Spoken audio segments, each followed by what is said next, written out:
Hello, Elizabeth Faye. Welcome to the Revitalized Womanhood podcast. How are you? I'm so good. So happy to be here today. I'm already talking your ear off. I was telling her we should have just hit record. That's just a life lesson for me. And I swear I say it like all the time. Like, I should have just hit record. It's all good. I do the same on mine. Well, tell me this, because Elizabeth Faye, but ching, you just got back from Greece, marrying the lovey of your life. And so are you hyphenated or changed now? So Faye is my middle name, actually. Oh, so I didn't even know that. Yeah. So I am going to change my last name. So my new last name will be Solberg. Wait, what now? Okay, you'll have to spell that for me. Solberg. It's a Viking name. It's very Viking, and he does look like a Viking. Yeah, he kind of does, actually. He does. You say that, and I'm like, yeah, he looks like that. We're going there soon. I'm so excited. Where is he from, or is he from here and his family's just from there? His ancestry. His ancestry is from there. He's from Utah. Very cool. The Viking from Utah. That tracks. That tracks. That makes sense. They conquered. The Mormon Viking. I hear they conquered. Oh my gosh, that's awesome. Well, welcome to my podcast. I'm so excited to have you here. And can I first just like hype girl you a little bit, because since I knew of you, because I'm not a stylist, so you're not in my world, but since I knew of you because Ashley Flowers and Malia Ellett both did your HairLove retreat, they were your photographers over here sweating balls in Zion. And that's when I first heard of you, and I was so interested in what you had going on. And so I've kind of just like followed you since then. And you, my friend, are absolutely one of those women who that says they want to help and empower other women, but actually does it. And I saw that of you when I reached out to you for my one event here, and I was like, I'm looking for girls to do a braid bar. I'm so excited for this. I think it'd be a really cool thing. And you're like, here's a name, here's a person, do this, do that. And I'm like, what a cool gal, because she did not need to, you don't know me from Adam. Like, she did not need to do that at all. But that's one of those moves that's like, this girl's legit. I love what she's talking. So I'm on board with you. Oh, I love that. Well, thank you. I received that. And I love all the women you just mentioned. They are the best. And so I feel like we're in good company. We both love those women, and we're kindred spirits. Absolutely. 100%. I would love it, since I know of you, would you introduce yourself a little bit personally to my listeners? And then we are going to dive in straight to the origin story. Beautiful. So I'm Elizabeth Faye. I'm a mom. I just got married for the second time, but I did it right this time. I found my person. I live in Utah. I'm from Vegas, and I'm in education. So I was a hairstylist for 10 years, owned a salon for 7 or 8, just sold it. And I run an education company. It's called HairLove. And we help people in the industry. Essentially, once they get out of school, we're like a university. So we have any form of education you can think of. We got retreats, courses, masterminds, coaching, free events, all the things in education. And we have 3 pillars in our company: wellbeing, business, and beauty. I sit mainly in the wellbeing area, but I've been a business coach for many years, and I integrate business, but through a very different lens. And that's what I do. And so most of my clients in my programs are beauty and wellness professionals, and they're either estheticians, stylists, in massage or well-being, that kind of service-based world. Or if they're in one of my other programs, I work with a lot of coaches, consultants, female founders of communities, and that's where I do like private work, deeper healing work, and they are wanting to lead their empire in their feminine. And so that's the only way I coach, is feminine business strategy and doing the energetic work that makes that possible. And that's what I do. I speak, I breathe, I do breath work. I was like, breathe is probably a weird way to say that. I love to create different creative things. I'm super creative, and yeah, that's what I do. I love it. Thank you so much for that. I love that introduction for yourself. It's the most important things to you right now. And you touched on it first with your baby and your new love. And I love it. Thank you so much for that. So I love that you call yourself a well-being coach. That is the first time I've ever heard that. And maybe I'm just new, but I was reading over your bio, everybody can look up and read. You've got there's plenty of places to find you. You've got your sacred stylist, you've got your HairLove University, official, retreats, all the things, TEDx, your TEDx talk, which was awesome. That was so good. You've got all these places where people can find you, podcast, whatever. People can look you up, but I love hearing what to you speaks from you, like speaks to your soul, right? What moves you. So tell me, I actually tell my listeners because I know all about it because I just told you how we just connected the dots of your origin story. So you tell me how you got into this, where it all began. Yeah, everyone has a wild origin story, but mine's kind of fun. So, nowadays I do these events that are very centered around well-being and being outdoors and community and women's circles and breath. And a lot of them are with hairdressers or service-based providers or coaches. And yeah, how the heck, like, why are you doing this? How did that start? And so I'll kind of bring back, I was a troubled preteen child. And I grew up in Vegas, so it was really easy to get into trouble. So everything from self-harm to misusing of substances to sexual things, all of the things I just, running away, all sorts of things. So that was kind of the path I was going on, trying to find love and connection and something, in life. And it led to me going to different schools and living with different families. So I actually lived with different families from 12 to 16 years old. And then I ended up dropping out of high school at 16. And so I got to live a lot of different lives, which according to my human design is actually, I live like a whole lifetime by the time I'm 30. And I literally have lived multiple lifetimes by then. And so I started that right away. And I had a lot of different, mother figures or people hop into my life and support me through that time. But I didn't like one of the schools I was at. It was a religious school, and I grew up Mormon, and it just never resonated with me. My family, a lot of them are still DS. We get along great. I have total respect for their belief systems, but I always felt like a circle and a square, peg trying to be shoved in. And I tried, but it just wasn't working. And I hated that school and wanted to get kicked out. And back then, if you had distracting hair, you got kicked out of school. So I stole box color and made my hair, scene kid distracting, and was properly expelled. And a woman ended up giving me a business card for a hairdresser at a really big famous salon in Vegas, which I obviously had no idea. I was 12. And I took that card. And, looking back, I see those moments where someone calls us, hands us a card, offers, extends a hand, an idea pops in as really a ping from the universe. I see it as divine guidance in our life. And I can look back and be like, that was literally, the universe, God, source, whatever you're connected to, all the above being like, come this way, little Elizabeth, like, come this way. And I took that card. I made the phone call and I got in a hair appointment at this beautiful fancy salon. My dad took me to the Mandalay Bay to this really fancy salon. I sat down. I was like, yes, this is the vibe. And for me, I think regardless of what industry you're in, hairdressers are cool. They're just cool. They're all shapes, all sizes, all colors. They wear whatever the hell they want. They change their hair. Like, you can find a hairdresser that looks like your mom, and you can find a hairdresser that looks like a rock star. Like, the spectrum is wide. And I just saw these people living in their full expression. And I'm 12, and I was like, this is like being a real live rock star. They're mixing rainbow colors. They're chopping things up like hair. They're, all these things are happening, and they're just wearing these cool clothes. And to me, I just was like, this is where I want to be. And I resonated so deeply with my stylist. He connected with me.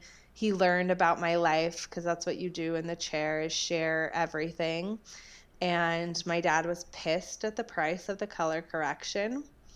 And so later we made a deal. He's like, you're never going back. And I talked him into letting me go back if I would do a bunch of chores. And I grew up with a dad he's a mountain man. So I had to earn the money back by chopping wood. So I chopped wood. Got to go back to the salon. I was like, if you know my dad, he's like prepared for the end of the world. Like, he's ready to go. Bring it on. So we have all the wood you need if you need wood. And anyways, so I went back to the salon and put the cash on the table. And the hairdresser ended up making a deal with me that if I would get better grades on my report card, that he would mentor me in the chair and do my hair complimentary. And he did that for me until I was 16 years old, changed the trajectory of my entire life.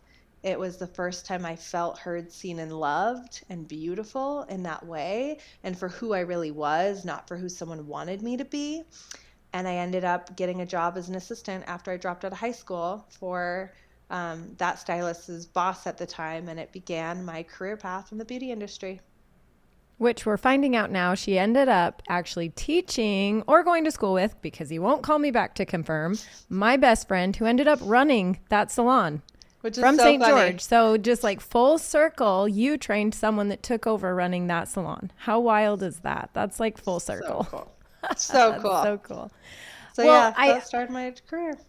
I totally love that. And I love that this person came into your life at such a time. I 100% agree with you that this leads to this, leads to this. I call myself a bridge person because I try to bring people together. That's something I love. I love people so much. And I love it when I can say, oh my gosh, you need that. You need this person over here. Oh my gosh, you need this. You need this person over here. Or, oh my gosh. And this podcast has given me like an unbelievable platform for doing that, because I will talk to people, I will interview people, have conversations with people that I'm like, oh, you need to speak to this girl. Or, oh, I was interviewing one the other day, talking to her, having a conversation. I'm like, oh, you need this book publisher. Like, you need to go talk to her. And they're like, oh, thank you. And I'm like, I love that. I think that is just the window into my soul, being a bridge person.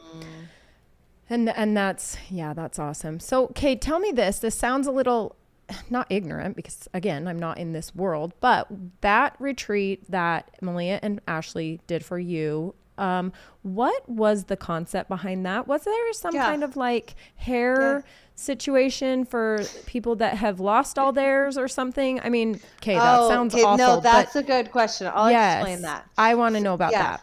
So I'll give you the 2 seconds. So fast forward, I went into assisting, worked for Paul Mitchell salons, got to educate, was mentored by amazing people, worked in Vegas, worked in Chicago, had a whole career path, was a beauty school teacher for years, yada, yada, yada. Got married, got divorced, went independent. And that when I got divorced, I left the church, left the business I was working for, and I became a single mom and started my blog. And that's what kind of led me towards retreat work.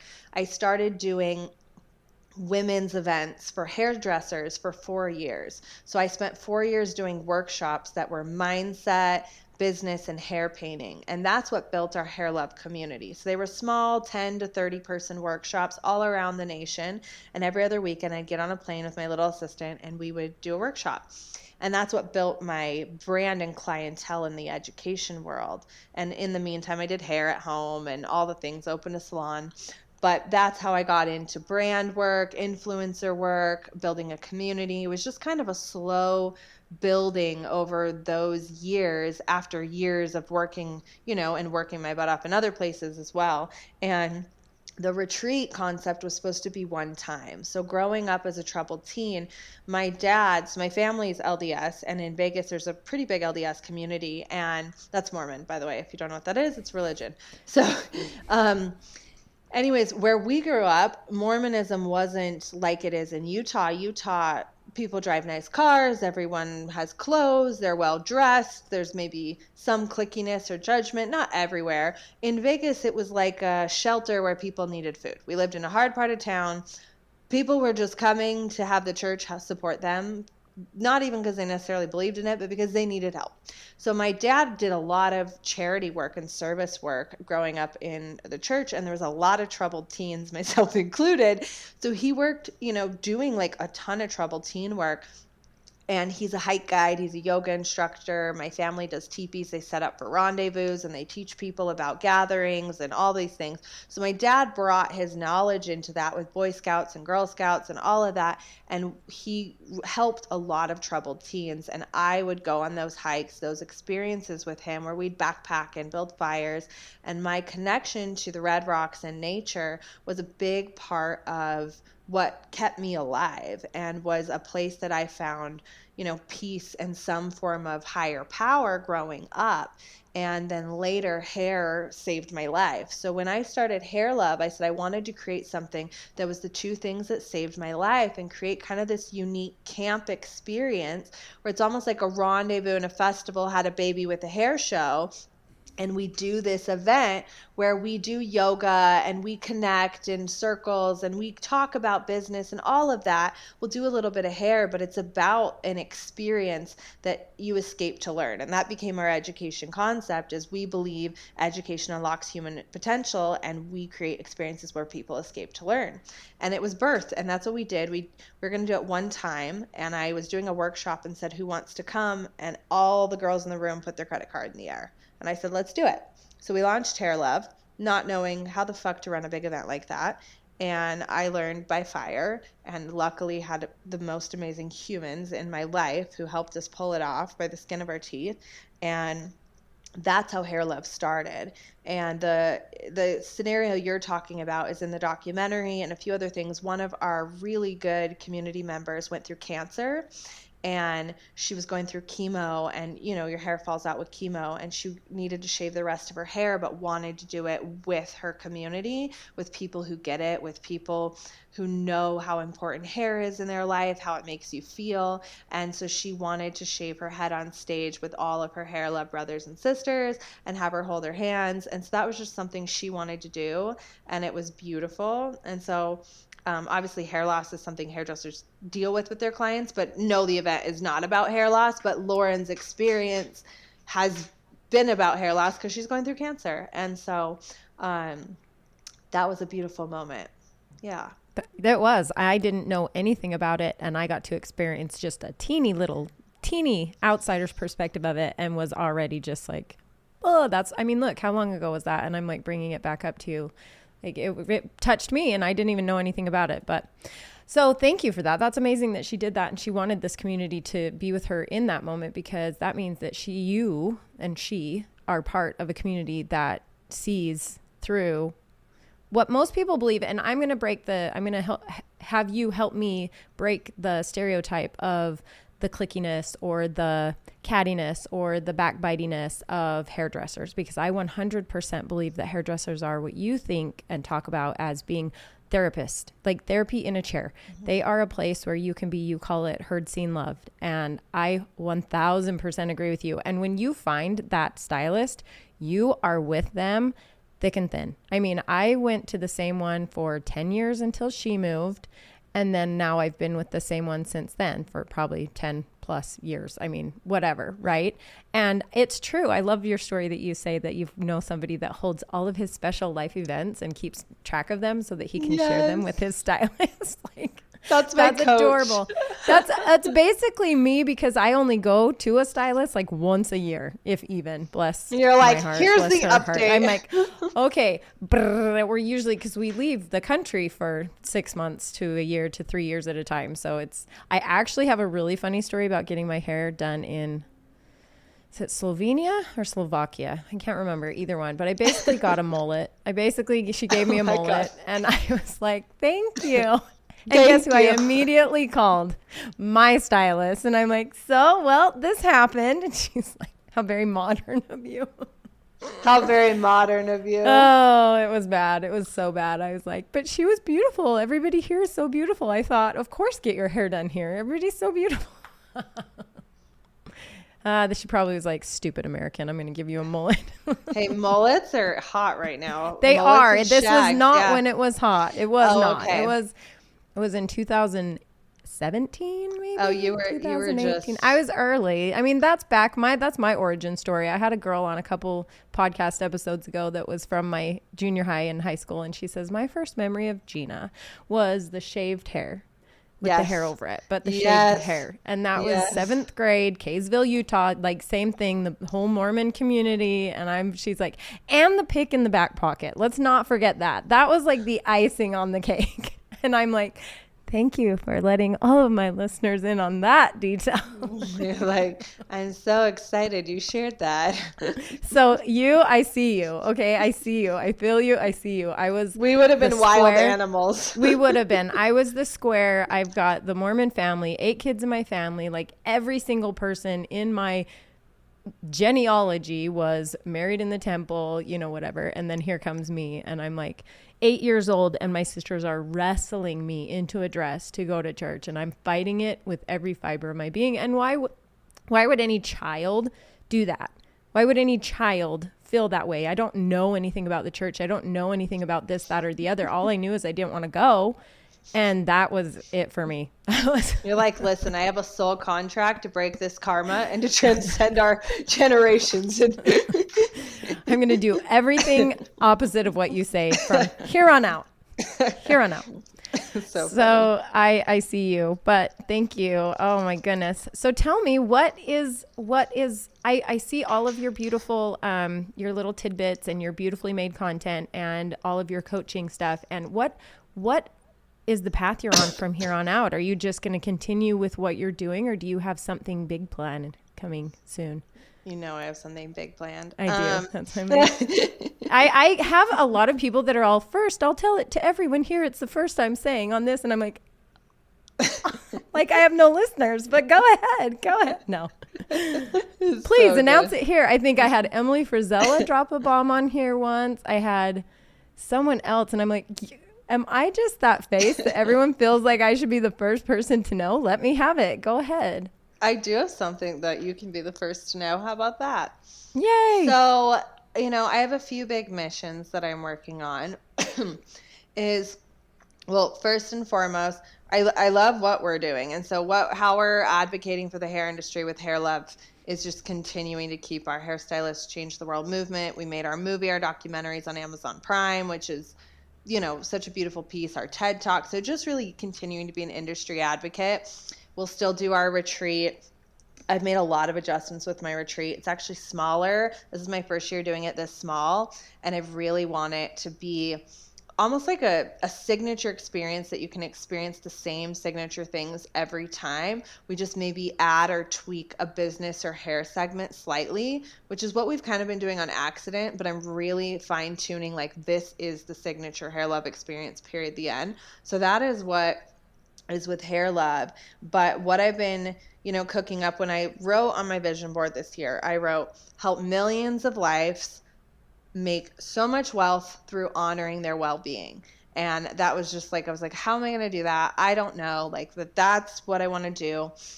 And I've had some of these, like, I can't say because I'm in a contract to not say yet, but I'm working with big organizations that help a lot of people that I'm really hoping we're able to get content into different places that start people in the ground up in their journey, and not later once they're in their career, to have the tools behind the chair to take care of their nervous system and really understand how to care for themselves when they're caring for so many other people. So people in, beauty positions, wellness positions, so their career can start off. So that's one of my big, like, legacy size missions, is I really want that to ripple throughout the entire beauty and wellness industry, where we change the trajectory of what that career looks like forever, and not just helping people fix their fucking nervous system and their well-being and their wealth 10, 20 years in, which I'm happy to do and I will always do, but I'd like to start that, where we don't have to do so much undoing. So that's kind of my big legacy mission. I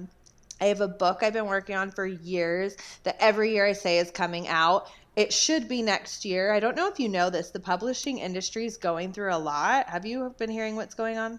This is a whole topic for another day. Lots of big publishers, big famous author publishers, and publishing houses are, like, letting go of everyone, like hundreds of employees. I think it's because of AI. So publishing company. Oh, yeah, that's what I would guess. But publishing company, and I think the influencer world has kind of fucked up the game a little bit, not in a bad way, it's just changed it, where people can self-publish and get their books out and don't really need anyone anymore. And so it's kind of changed the game anyways over the last, 5 to 10 years. But I think AI was kind of the straw that broke the camel's back. So my publishing company actually just kind of let go of everyone and screwed all the authors over. So we're all kind of like paid all this money we can't get back. It's a whole thing, and it's happening with a lot of big companies actually. So I'm navigating my next move with how to publish that, but I do have a book that is 95% well, done. Lucky for you, I have a name for you. I will Perfect. give it to you. Perfect. I have a podcast with her. Her name is Kara Brinton, and she owns Joan of Arc Publishing up in Idaho. Perfect. Send her my way. Yes. Yeah, I'm like exploring the like, how do I want this book to be birthed? But the book's called Show Me How Easy It Is. And it's all about our relationship with the idea that life has to be hard, to be happy, to be wealthy, to be happy. And I go through my entire healing process that lives in all my different work. And I break it down in the book and take you through the process. So it's Show Me How Easy It Is. It's a prayer to the universe, a prayer to your higher power to find ease in your body, in your life, in your bank account. And it's beautiful. One day it'll be out in the world. So that's that. And this is the secret that I've been sitting with, and I want your take on it. Okay, I'll give it. So I went through a spiritual awakening starting in 2019, and I left the church, like 7 years before that, but I hadn't gone through a healing journey until later. And so my partner and I both got to a really bad spot. Derek struggled with suicide almost his entire life, and his medicine stopped working, and he was needing to be checked into a clinic or something. And what happened was we took a DNA test, and turns out the only medicine that would work for him was the one he was on, because all the other ones were making him have a psychotic break. It was real bad. And that's what they call medicine resistant. So it's when your body is just like, you've maxed out the dosage that is useful and you're just now suicidal. And I was going through some health issues really bad and was almost bedridden. So we were both going through this collapse of everything. And that's what led to us getting into breath work and medicine work and all the work that we would have never touched with a 10-foot pole. And because we were fuck it, we're desperate. I don't know what to tell you. He's going to die. I feel like I'm going to die. We're basically probably going to break up, but we're just let's get each other well. So it changed everything in our work, and it made the direction of our work go a different way. And I began my study with trauma-informed work and somatics and hypnosis and breath. And after going through everything I went through, and so as this has happened, and I think maybe you relate to this or other people, you build a business in who you were, old self, right? So you build an empire or a life or a relationship or a company as a version of old self. And if you're in your personal or spiritual development work, you're shedding all these layers and you become, more embodied in your highest self, more led by your heart and your alignment, more connected to your version of source. And what you would build now may be very different. So you have choices to either burn it down and rebuild, to refine, to merge, to bridge, whatever that is, right? And sometimes marriages go through this, or businesses, or both. And you have to integrate this new beingness into how you're going to be embodied and move in your life. And so that's been a real journey of mine, is bridging versions of me into something I've already created and cultivated, and sharing it along the way as I'm constantly evolving. And I think all thought leaders can relate to this, because it's just part of your publicly changing and sharing and leading a community. And then all the women you're leading are men, they're going to go through the same thing. So yeah, right. Yeah. Anyone in entrepreneurship, leadership, personal development, they've gone through this, or maybe your husband or wife has. But, so as I've gone through this, it's kind of been this mixed of this is Elizabeth Faye's message and mission, and this was HairLove's mission and message. And how do they play in the sandbox together? Do they play in the sandbox together? Should they live in different worlds? Should they dissolve? Should they meet together? What should they do? And, because HairLove's mission is very centric on an industry, on a message, hairstyles change the world, and for the hair industry. But I have this mission that is for a much bigger container of humans. And I want to help, people lead in their feminine and heal and bring more consciousness to the world and learn how to breathe and be in divine union in their relationships and all this other shit that isn't just, hairstylists change the world. But the essence of you change the world by making someone feel heard, seen, and loved is global. It's a global concept that anyone can get behind. And so as I've been playing and sitting, one of my team members, I'm a projector. What are you in human design? You don't know. I don't know. Oh, I would have to come to you and figure that out. We find out.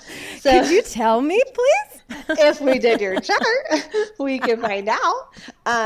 It's like astrology and a personality test had a baby, kind of. Cool. Kind of like that. But projectors need invitations as part of their design. So my team said, hey, I'm inviting you to consider if this needs to just be for hairdressers. And I've been sitting with that a lot. Like, where do I go from here?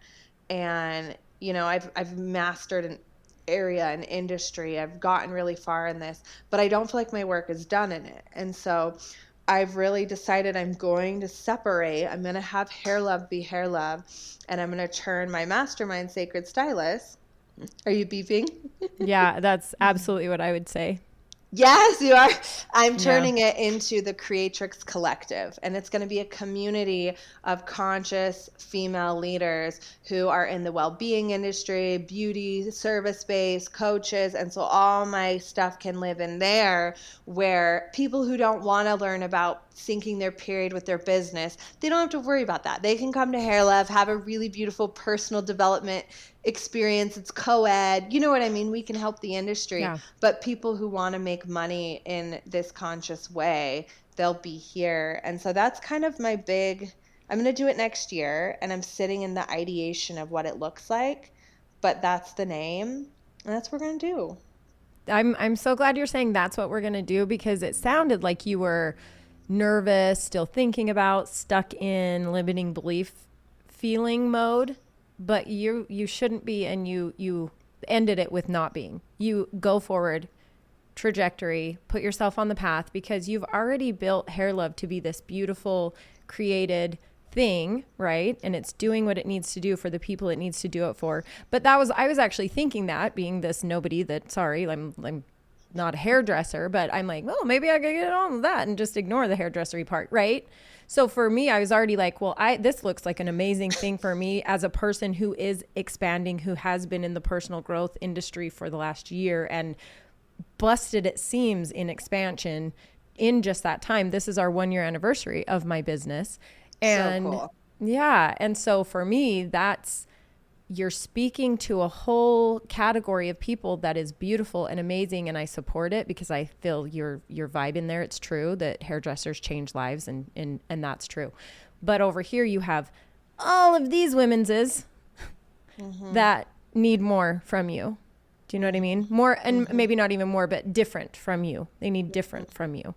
And it's not that it's separated. It's not that you're separated. It's that you're making a new thing. You're growing a new bubble, right? The bodies of work get to live. Yeah. It does. They don't have to be connected. They don't have to be. That's like when I very first started this. So you were kind of explaining my whole trajectory, like what I've been on this year is because I started as the travel mama from Pure Imperfection. I am travel hacks, traveling with kids, travel and Pure Imperfection, all about genuine and being intentional and not living in the fantasy world of white kitchens and perfectly made beds and perfectly designed fridges and produce and pantries, right?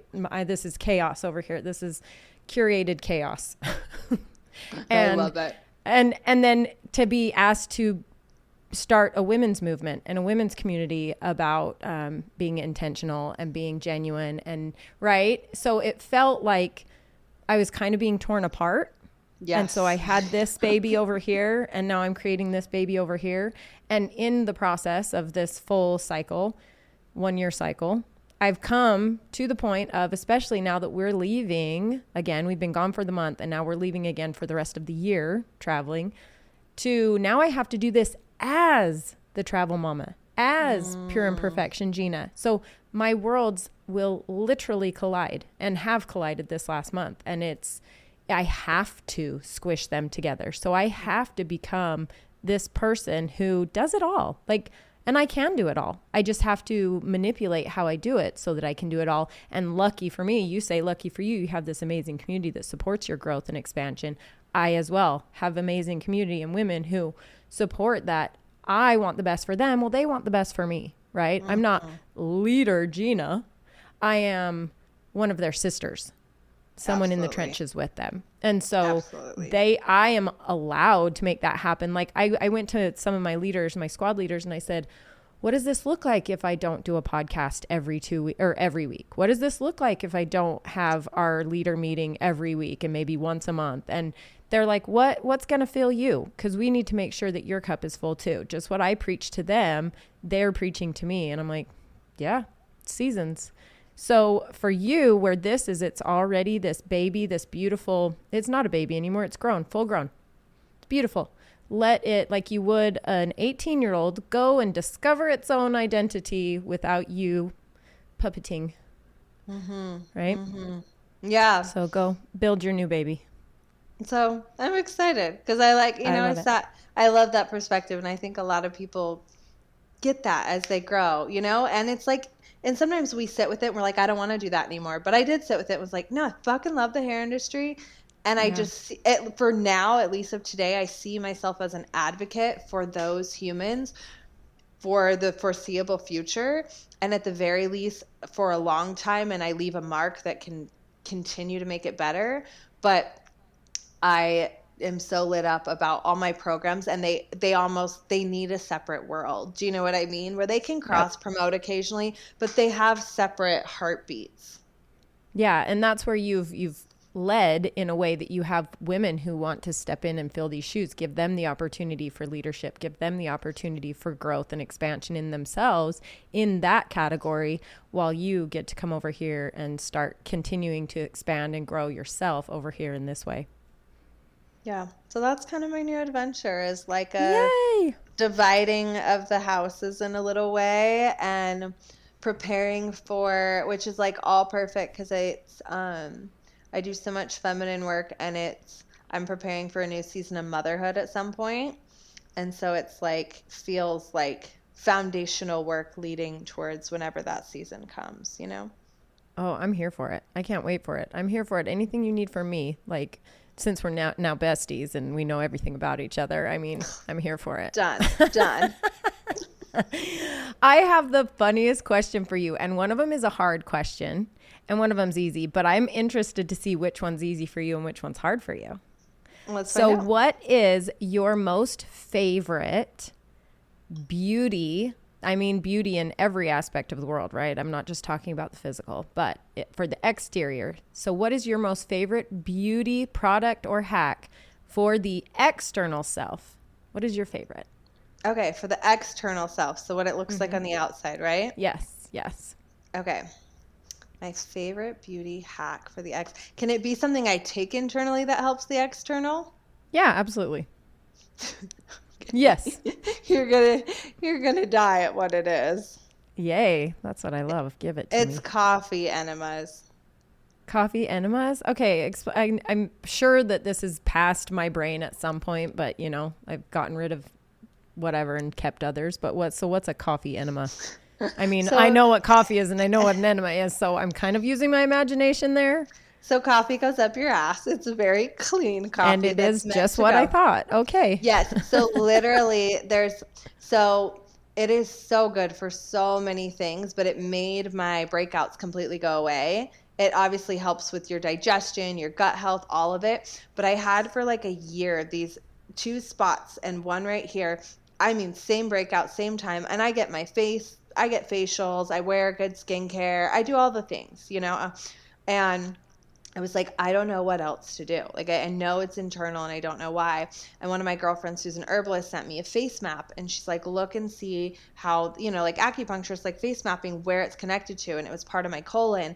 And I said, oh, I know it's my constipation. So that's something with healing my gut health that's part of. So I'm a huge fan of parasite cleansing and enemas, because I do nervous system healing work with my women and men, but mainly women.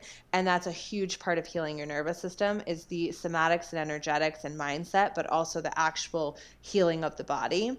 And so I'm a big fan of detoxing and all that. And I never put together that was mapped right to my colon. And literally, if I keep up on my gut health with that and my coffee enemas, it doesn't come back and my skin is perfect. So there is just a person that you look up and Google coffee enema, and it says, here, go to this person. Because I will. No, you do it at home. You do it at home. Oh, okay. This is a you thing. Because I know what Ashley's into now. And I'm like, okay, so I get that I can go to her for that to get, she cleans out your gut and gets all the, she does colonics and gets all the parasites and tapeworms and all the things out of your bowels. And she loves it, man. This girl is like the cutest, most adorable person on the planet. And she is so fascinated by worms in your poop that I just don't even know. She's next level. So her and her sister who got me into parasite cleansing. Okay. That's Erin. who I love Erin. I'm super close with Erin. Erin's been my mentor for years.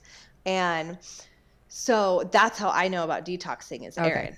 And so, but enemas are something you do at home. So I use a company called Happy Bum. You can just order it. It's a kit online. There's videos. I can send you. I have a whole tutorial I send my girls. I can send it to anyone in your following. I have it in my Dropbox. I'll send it to you. And it talks about the science of the enema and why you do it. It's like 10 minutes long. It's easy.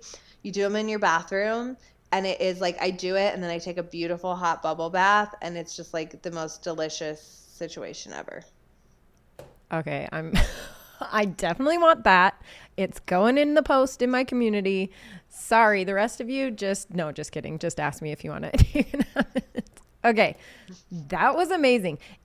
And that it still does work, even though that's your internal, because now I want to know what your most favorite beauty hack is for the internal you, for the metamorphosis of you, anything, like your internal breath work self. No questions. Breath work. I mean, it's in every single one of my programs. I certify people in it. Like, I'm obsessed with breath work. It's what got Derek to not kill himself, and he is totally off medicine and has been since 2019. Like that and microdosing, and I changed our lives. Absolutely. Oh my gosh, I have someone else I need you to talk to. You would love her. So I had my first experience with breath work, and I don't know the names of it because obviously that was my first experience with it. So I had, do you know Sarah Johnson up in Cedar City? I don't. She came down to my retreat and did that really deep, I'm sure. Somatic breath work. Somatic breath work. Yeah. Mm-hmm. So that was the first time we did that. Totally got the crab hands. Totally felt like my skin was going to just zap off my body. It was crazy. It was so cool. But however, I was stuck. I felt stuck. Couldn't get out of it. And I think it's because I didn't know what to expect. I did not expect what happened at all. And so now on the next one I do, I think I'm better prepared to go in and just be, okay, I expect this. This is what's going to happen. Just go with it and stop mentally blocking yourself from being able to let these things go. So I'm excited to continue with it. So if anybody out there is curious about this, definitely look into it and don't just give up after your first shot. Okay. Like, you need to push past that, because and actually I said that right when I was done. I'm like, I kind of hated that in a way that now I want to do it again, because I know it's going to be 10 times better every time I do it going forward. So yep. And every breath work is a different experience every time. And you have to think of your nervous system like a pot boiling. And when we hold our emotions in, we're not releasing them. We're holding all that stress in. That's what creates anxiety in the body.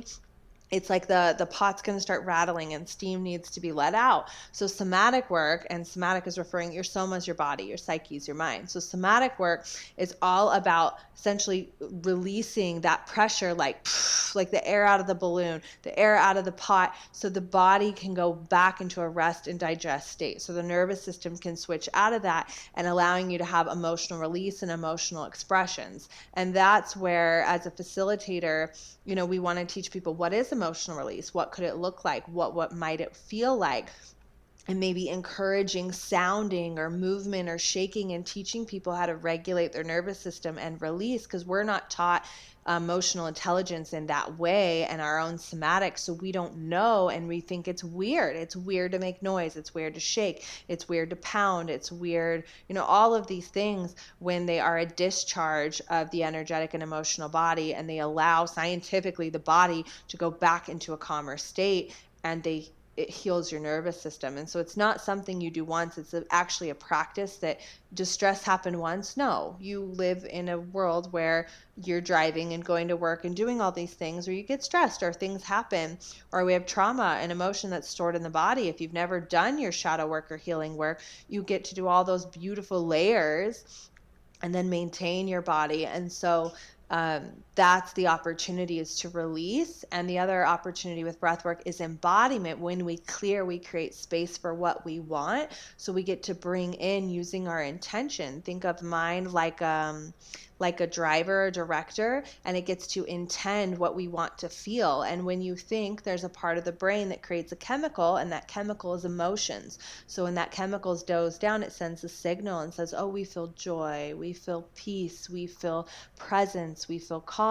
And you start to teach the body that it's safe to hold those emotions more of the time, and you're going to have a more regulated nervous system throughout your life, in stressful situations, around money, around sex, around everything, relationships.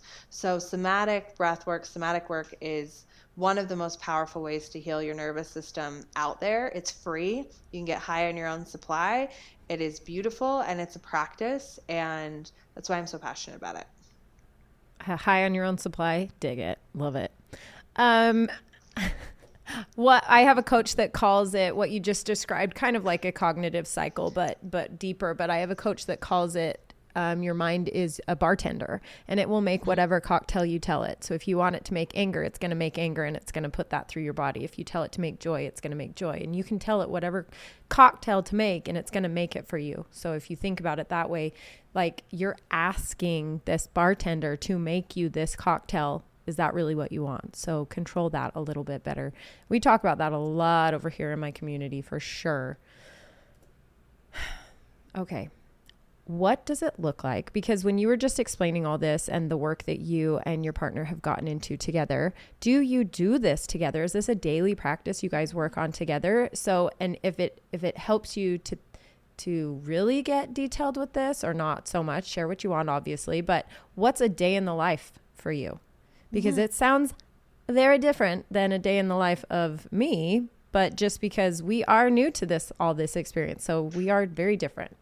Yeah. And so this is a great question. It's a question I help a lot of my clients with, is, I teach them the science of understanding, and then learning how to bring rituals into their life for clearing, for healing, for embodiment. So it's integrated into my day-to-day life. So I would say a day in the life, I'm very intentional about the music I listen to. I listen to conscious music.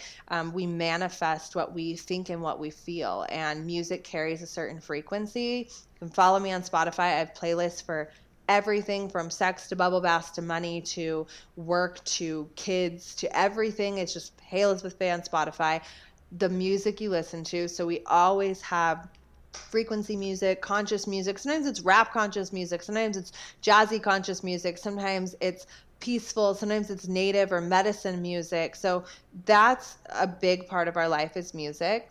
Another thing is making space for rituals. And so I'm very in my flow with rituals. It doesn't resonate with me to be like, I wake up at 5 a.m. and do the same things. Like, that is like not gonna fucking work for me. But self-care every day is what is a non-negotiable. So we have different tools. You can use any of these. There's journaling. You can do free flow state, where you just are clearing. If you're doing an anger burn, you're getting it out and burning it or throwing it away. It could be what if, which shifts nervous system into an available open state. What if this? What if this? What if that? You could just write whatever the fuck you want. Like, journaling is just a beautiful form of expression, release, or embodiment. I work with cacao a lot, and cacao is a chocolate sacred Mayan plant. I work with cacao in a very prayerful ceremony way. I make it almost every day. It's so good for our female hormones as well. So I set my intention with my cacao, and I drink and I sip on it. I could be journaling, reading a book, listening to music. It's whatever I feel like. I could be eating breakfast with it. Like, I just make it my moment. Or when I take a bath, I take a lot of baths. My baths are rituals. I'm always resupplying. My minerals are mostly and best absorbed through the skin. So magnesium baths, Epsom salt baths, all of that I work with. I always have incense, or I'll play music or listen to a course that's positive. So I just create these moments that are just regular day-to-day shit. I'm driving in my car. What am I listening to? I'm already washing my body. Make it an adornment moment for me. I dry brushing an enema. I do once or twice a week. I'm so good at it now, it doesn't take me long. I spend 5-10 minutes dry brushing before a bath. An enema takes me a total of 20 minutes max, maybe 15, and then I take a bath. So it's just part of like my self-care for my nervous system. Little things in my home, like I have a heat pad, so if my body's feeling stressed, heat's really good. I have a vibrating gun that can break up tension. We hold emotion in the body, so if I feel that I'm holding on to emotions, I'll breathe in and use my gun and really like move that through. And then I'll use my mantras to be like, you're not carrying the weight of the world. You're free and clear. You're open. You're free and clear. Let it roll off your shoulders easily and effortlessly. Easily and effortlessly. I'm light. I'm free. I'm clear. Like, trust myself. Like, I just allow myself to clear and bring in what I want. And it could take 5 minutes, 10 minutes, 30 minutes with your movement work. And that's your exercising. Like, conscious movement would be using your breath and intention, which is why yoga is beautiful. It's meditation, breath, mantras, it's everything in one. But it's like, if you're moving your body, you want to elevate your frequency, your energy. So if my intention is to be really in my yang energy, my masculine, I have a lot of shit to get done that day, I'm going to have a pump up exercise. I'm going to get like, take over the world, feel really excited. If I'm making content, I might get really into my sensual energy, my creatrix energy. I might listen to music that makes me turned on while I'm putting on makeup and dance around, because then I'm in like a magnetism and flow. If I'm going to drop in and guide my clients and I want to be really intuitive, I'm going to drop into flow state. So I might sing repetitive things and drop into flow state. I might take a bath. I might chill. I might breathe. So I use my rituals based on where I want to go, just like the way I tell my clients, you don't always want to have sex all the time, but you can get yourself in the mood. If your husband's like, I want to do tonight, okay, you take a shower, you put on something sexy, you get in the mood, you can turn yourself on to make $1 million. You can turn yourself on to be in flow. You can turn yourself on to meditate. So you got to set your set and setting and use your tools to shift your body and mind, your nervous system, to be in what is the most useful for you in that moment. So my rituals flow in that way. Everything I do is with intention. Dinners, moments, speaking, friends. I say no to things. When I'm on my period, I'm intentional about where I am with my energy. Like, I just live with really intense intention. Yeah, your house sounds like a spa. Can I come hang out with you? My house we is are the not best. the same. There's like instruments and music. It's such a vibe. And you can make your home a vibe. Sounds like a vibe. I was like in the vibe with you. You're explaining it, and I'm like sitting here like absorbing the vibe. I'm like, oh wait, we're here. Okay, I'm back, guys. I just went off for a minute. Yeah. Oh my gosh. I hope everybody sat and took notes on that. If you didn't, go home and rewind and listen to that again, because I wrote down about 8 of the 20 things that you just said. And I love that you talked about it, not in the whole, because there are so many coaches. So this just goes to show, if I'm not the coach for you, Elizabeth is the coach for you. If Elizabeth is not the coach for you, so-and-so is the coach for you, right? Mm-hmm. You have got to find your person, because like the Ed Milet's and the Andy Frizellas and they are going to tell you, get up at 5 a.m., do your first workout, make sure you're eating protein, which I'm going to tell amazing. Women, we aren't supposed to live like that though. That goes against our cyclical flow and our energetics. It just does. Yes. Okay. I feel you, but I'm saying if you are this person, that's who you need to be. If you are this person that you are, I love that you're saying that you're intentional with what you have to do and getting yourself right for what that specifies, right? Yes. Because 100% you're not going to be your same person that you are while you're running errands. And then all of a sudden, this is why we come into those problems. I love that you touched on sex, because this is why we run into these problems in marriage or home life, when it's your stay-at-home mom, have the kids all day, running around, schedules, making meal prep, cleaning the house, blah, blah, blah, blah. And then husband comes home and he's like, hey, baby. And you're like, oh my gosh, seriously? No. Like, and that's where the problem comes, because then dad gets defensive. Hubs wants just to love on his wife, and she's like, brrr. And it's like, guys, let mama go get her 30 minutes of I call them relaxation station. Let her go have her relaxation station, have a glass of wine, do whatever she needs to do to decompress. And I say that about anybody who goes to work too, whether it's mom, whether it's dad, whatever. If you come home from work, you don't know what kind of day they have just had. It's all of a sudden they come home and it's like, here's the kids. No, they need to decompress too. They need to, the way to shut the door, shut the door from the world, shut the door from work, whatever. And now you're in home mode. It's like, then they need to do that. You need to go to your space and decompress. You need to be intentional about those moments, because I love what you're talking about. You kept reiterating it can take 5 minutes. It can take 10 minutes. It can take 30 minutes. I love the excuse. I don't have time for that. I'm like, we all have the same amount of time. How come this person has the time to do it, but you don't? You're not more busy. You're not more put upon. You're not more, you're put upon because you're making yourself put upon. So you need to create the space for the things that are important to you. And if being intentional about self-care is what's going to make, imagine if you didn't do this and your pot was just, your pressure, you have not let out any pressure, right? So it's going to blow. And when it finally blows, it's going to be a 2-hour fight with your spouse. I mean, maybe all night long into the next day, into the next week, a week, right? You're screaming at your kids, right? As soon as that top blows, you're hours plus of your life wasted in that negativity, right? However, if you're just releasing when you need to be releasing and when it feels good and when it feels right, then you're in a space where when your love comes to you and says, let's do the thing. And you're like, yeah, just need a minute to get ready for this, right? Because you're released. You're not just like, which before I started this, that's probably where I felt like, with not just sex, I'm not talking about that, but that's probably when he would come home, I'd be like, bleh, you get the kids, I'm out. Right. Or I need a girls' night. Goodbye. Or when he would go have guys' nights because it's so easy for them and we let them off the hook, which is our own fault, ladies. I would go till I blew, and it's like, oh my gosh, then just go, right? That's not healthy self-care. That's not healthy. So I 100% thank you for reiterating this can take 10 minutes a day. This can take 20 minutes a day. This can take 30 minutes a day. It's whatever you allow for yourself, whatever space you want to create for yourself. But I think the new theme, thank God, the new theme for our generation and what we're passing down to the next is self-care is so important. It's not selfish. Whereas the generations before us, self-love, self-care, self-acceptance, anything having to do that was selfish, right? That was the thought process behind it. And it's like, nope, opposite, it's toxic, right? It needs to be love yourself first, so that the rest of that just overflows into everybody else in every part of your life. Yeah.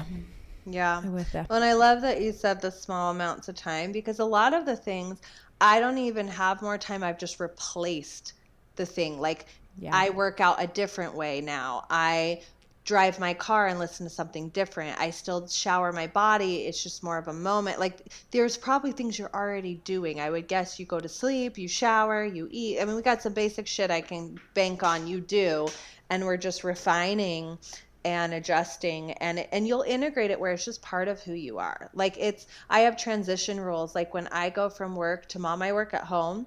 So I go on what we call mom's commute, or she showers and goes in her room for a minute because I'm washing off the day, or I make a fake commute because I don't really have a commute because I live here, and I walk in and it's mom. And if I need that, I get that. And it's part of that energy. It could be a drive around the fucking block at your own cul-de-sac and listen to 2 songs. It could be screaming in the car, laughing in the car.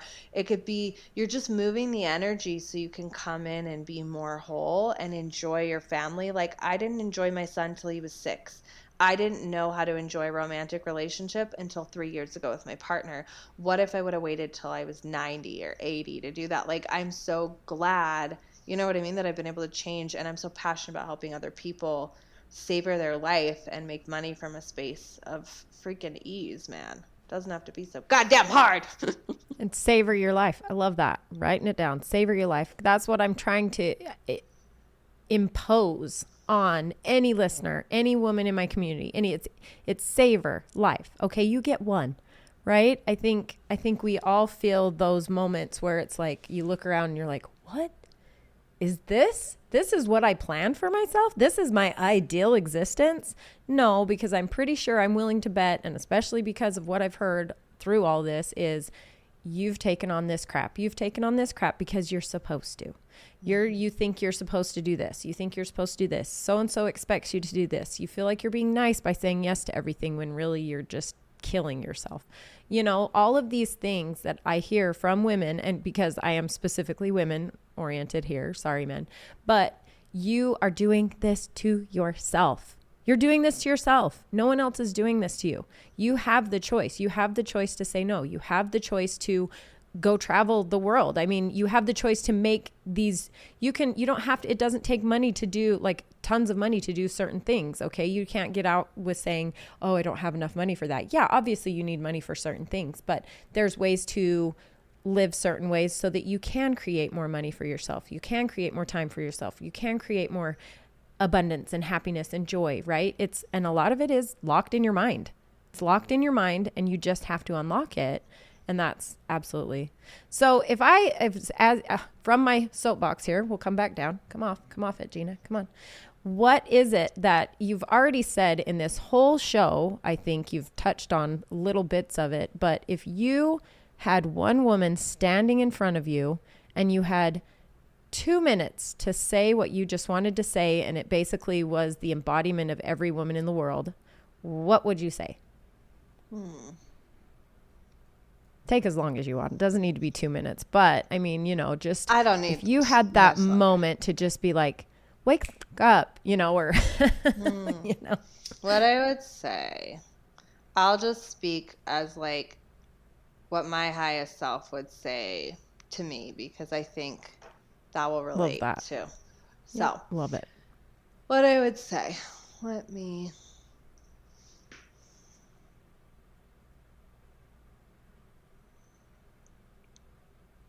you're allowed to love your life.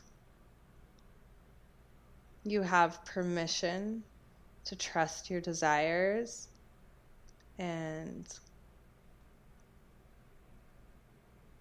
you don't have to know all of the next steps for something to be beautiful and big and impactful. You can trust yourself to just do the next right thing.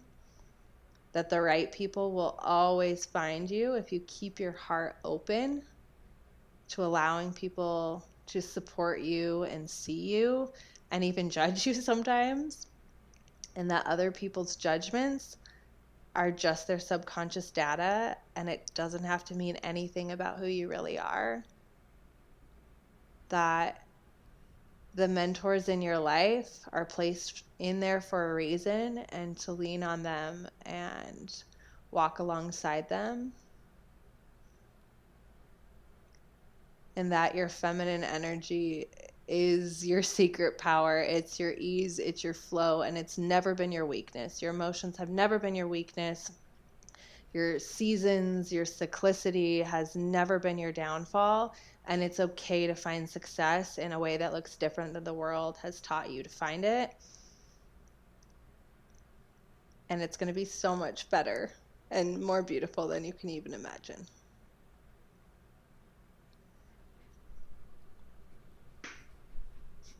Boom. Love that. That was so beautiful. Thank you.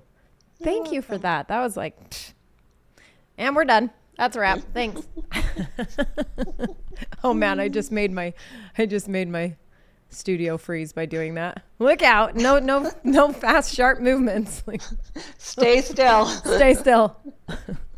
Thank you so much. This has been so fun. I'm so happy. That episode was exactly what I was hoping for. Like when I reached out to you, before I even reached out to you, when I was like, yeah, I need this girl on the podcast, before that, it was exactly what I was hoping for. So thank you so much for being, and that goes back, that's full circle to how I started this, as you are absolutely what you project. And you know what I mean? That is the genuinity. That's the beauty of you, that you are what you project. So thank you for being so beautiful at that. Same to you, sister. You're doing the same thing. I'm doing my best. You're doing so good. Doing my best. Solidarity, sister. Yeah. Okay. We got home first. So this is so hilarious. I'll wrap it up. But we got home from Alaska yesterday. We've been in Alaska all month, and it's like the most beautiful weather there in July. So that's why we tuck and run, because here we know it's like the cauldron. And I got home after not sleeping for 28 hours. So of course the first thing what happens is you land in Vegas and it's like hot. Right. It's the first time and you're all dressed for Alaska. So I know now after so many years of doing this that I pack my kids' shorts and everything. So when we get off the plane, it's like, get ready for Vegas. So then we get home. Our house is 93 degrees. Oh no. Dead. I'm like, you turned off the air conditioner? Like, I get turn it down. You turned it off. So it's 93 degrees. Did not work to turn it back on. It is now in my house before I came to record. And that's why I didn't want to do my hair. And I'm like, I have to do my hair. I've got the HairLove boss here. Like, I have to do my hair. I'm like sweating, like trying to do my hair down. And it's still like 89 degrees in my house right now. So I'm like, oh this is so fun. So we're wrapping it up because now we're going to head to the hills, to Apple Valley, where there's actual air conditioning. And that might be where we stay until we leave for Europe. So where are you going in Europe? This is everywhere that we haven't been yet. So this time we haven't ever gotten up way north. So we're going to get up into like Norway and Sweden and Poland and then way east. Cool. So because we've done Europe 6 months. So we've done pretty much like the normal things, but we actually haven't gotten to really enjoy Greece. We've touched it. We've gone to Santorini, but we haven't really enjoyed like the full on experience. And we just like finding like really not well known. Like instead of Prague, like of course I love Prague in the Czech, but we found a new place called Český Krumlov, like that is basically a baby Prague that has not been overrun with tourists yet. And you know, we like to find places when like you go that. to Greece, I have those spots for you because that's what we just did for a month. And I had someone who goes there every summer for like 15 years give me all of the things. So I'll send you what they gave us because we did it and it was amazing. And all of the things. Did you guys have a car while you were there? We did in Paros. Okay. Yeah. But and then so you just ditched it and did like ferries? Yeah, if you're island hopping, yes. But if you're staying on a certain island for a while, depending on the island, you'll want a car. Santorini, it depends if you'd want. I don't know if I would do a car. But like the less popular islands, like you might want a car because you drive around quite a bit. But quick question. What's your husband's job where he travels for work? Like, do you guys just work online digitally? We retired when we were 34 and 36. Okay, so, cool. Yeah, if you go back to our origin story, we basically lost everything in the 2008 recession. So it actually didn't hit us until, because we're construction, so it didn't actually hit us until 2010 is when we finally lost our house and we had to move into his grandparents' basement. And I had my first baby and we lived in their basement for a year plus. And we just saved every penny, paid off $650,000 worth of debt. And it took us completely changing how we lived, completely changing our relationship with money, completely changing our lifestyle, right? And we left in 2017, like March of 2017, with our 5-year-old and 2-year-old, and we traveled the world for 3 years. I love that. So you're retired, was it from construction? Mm-hmm. Yep. We had construction, and then he sold parts of his company to the employees so that they would run it while we were gone and have skin in the game. And we had 8 vacation rentals as well. So That's amazing. That's amazing. We did. I've lived, like, when you say you've lived like 20 lives, and by the time you were 30, I'm like, lives. I have lived 20. I'm with you. Like, I see you. I see you. You have also. Where's your home base? Is it Northern Utah St. or George. Southern? What? Okay. Well, we'll have to go to dinner. Girl, okay, we're here. Cool. Yeah, let's do it. Let's do it before I go. Let's figure it out. Okay, that's how, like, Malia is my photographer. Ashley is my photographer. So Erin was my photographer with my first 2 kids. I actually pulled her out of retirement for my second baby. I'm like, get in here. You're taking these pictures. Yes. She refused for my third. She refused, but my third was also a COVID baby. So I guess it was okay. No one was coming in. That's so funny. Okay. Well, I love it. Small world. Those are all good humans. Yeah, absolutely. Love them. Love them. Love them. So again, thank you for being on my show. I really appreciate it. You're so welcome. And I will throw down all of these amazing places for my listeners to be able to find you. And I'm going to, after we record, I'm going to give you these names of these ladies that you need in your life. So I love it. I'll send you some free links for free breath work. I have some things. So if anyone just wants to try it out, I have them. They're just free. They can just come. Oh, it's digital. Definitely want that. It's the digital age. You got it. Thank you, girl.